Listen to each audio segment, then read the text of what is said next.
Welcome inside Fighting Saints Weekly right here. I'm Jordan Coons with you, and we're looking back on what was the weekend in Muskegon and looking ahead to a busy week for the Fighting Saints upcoming with a game on Wednesday in Green Bay and then back with a back-to-back with Chicago. As we look back to what was a loss against Muskegon on Friday and then a victory against those Lumberjacks on Saturday, opportunity for the Saints came calling to stay atop the Eastern Conference, and they have, which is setting up an interesting little matchup between Green Bay and the Fighting Saints on Wednesday for the battle of that top spot. Plenty coming up for the Fighting Saints. In fact, this weekend will be our celebration of No Shave November, sponsored by Unity Point Health Findlay Hospital. Certainly one of these events that you get the opportunity to raise awareness, raise funds for the cancer awareness, men's cancer initiative. So certainly something that affects many. We have our jerseys that have just been unveiled here as well. So these will be auctioned off after the game, and you'll have a chance to bid on those, and all of that will benefit the Findlay Health Foundation as well as the Went Regional Cancer Center at Unity Point Health Findlay Hospital. So plenty to look forward to this weekend. With that, it's another specialty jersey, but we hope you can come out, bid on those uniforms, and raise some money for men's cancer awareness. That's what's coming up for the Fighting Saints, but let's first dive back into the archives what was this past weekend in Muskegon. The Fighting Saints traveled to Muskegon this past weekend to match up with last year's Eastern Conference champion, the Lumberjacks. On Friday, it would be all Muskegon. Starting off in the first period, 5 minutes into the contest would be where they would strike. Captain Trevor Hamilton deked around Jacob Romo, and after his initial shot on goal, he followed his rebound to the net and scored 1-0 Jacks. 5 minutes later, off a turnover at the side of the net, the slick Rem Pitlick danced around the net with Hunter Miska down and out. His goal would put Muskegon up 2-0. Needing a stop to keep the game close, Miska would put on a show right here. Here's the call of the week.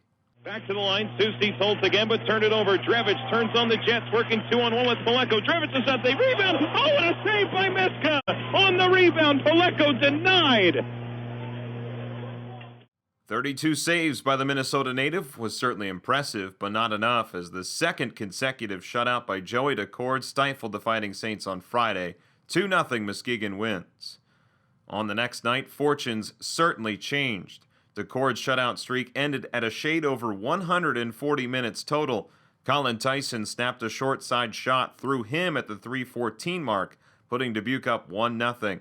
The suddenly red-hot Casey Johnson continued the shot barrage, of which there were many in the first period. His shot from the high slot put him up 2-0. Just 35 seconds later, on a 3-on-2 for Muskegon, that ended in a net-mouth scramble, and Chris Clack buried the rebound at the side of the net. The Lumberjacks were within one at the end of the first. From then on, it was Dubuque that would put the pressure on in the second period. Keegan Forward shoots the puck into a vacant net after some pretty passing on the power play. Perhaps the easiest he's ever scored, his sixth of the season, 3-1 Fighting Saints. Very similar to last night, off a failed clearing attempt at the side of the goal, Dante Paleko grabbed his second goal of the season on the man advantage. The lead was trimmed to 1. But the Fighting Saints regained control of the game after that point, scoring with 8 minutes remaining in the middle frame. Trey Dodd caught Joey DeCord napping and chased him from the net with this nifty wraparound goal, putting Dubuque up 4-2. All Muskegon could muster after that was a late power play marker from Dallas Stars draft pick Matej Polovic off a dish from Pitlick. The lead was won again. But with the net empty and 5 seconds left in regulation, Evan Smith corralled the puck and fired to the empty net. Technically a power play goal, as Muskegon took a penalty with 2 minutes left in the game. Final score on Saturday, 5-3 Dubuque gets the win and splits the weekend. Back on Fighting Saints Weekly, Jordan Coons here with Forward Trey Dodd. A goal this past weekend and a split weekend with the Muskegon Lumberjacks. Let's first talk about the goal. What did you see on that wraparound? Didn't really see much. Goalie was out of the net, attacking Seuss, I think it was, with the puck on the wall. So I just tried to beat him back to his post.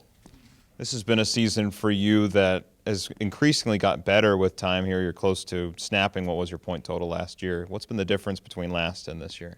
I think the confidence of just being a returner, second-year guy, definitely helps. And the guys have been great. We get along well. I think that's a huge key to it, too. This is the start of what's going to be a busy week with the game in Green Bay on Wednesday and then the weekend with Chicago. How do you pace yourself over a week like this with 5 games in 9 days?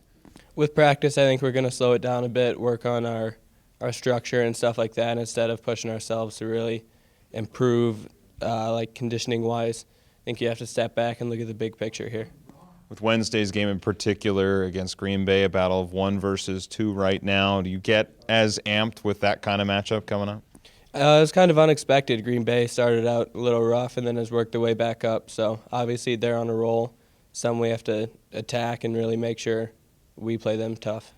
With No Shave November, I must ask you the question of Unity Point Health Finley Hospital. Who has the best beard on the team right now? Can't pass up Andrew Kerr. What makes a good one? He's just hairy like a bear. That works for me. Here at the 15-game mark of the season at the top of the conference, what's that feeling like right now? It's always big to have a good start. Lets teams know that you're really a powerhouse in the league and you're going to get the best game from everybody. So building throughout the season, that's going to be a fun part of it. Thanks for this, Trey. Thank you. Up next for the Fighting Saints is the game on Wednesday in Green Bay. That's a 7:05 start time on the road. You can catch all the action on Dubuque Super Hits 106 or 106.1 FM on your radio dial.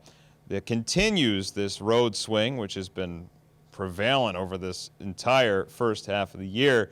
That'll continue on Friday in Chicago, a 7:05 start in Chicago against the Steel, who the Fighting Saints dropped the first decision to here at home. Again, Super Hits 106 is where you can find that as well.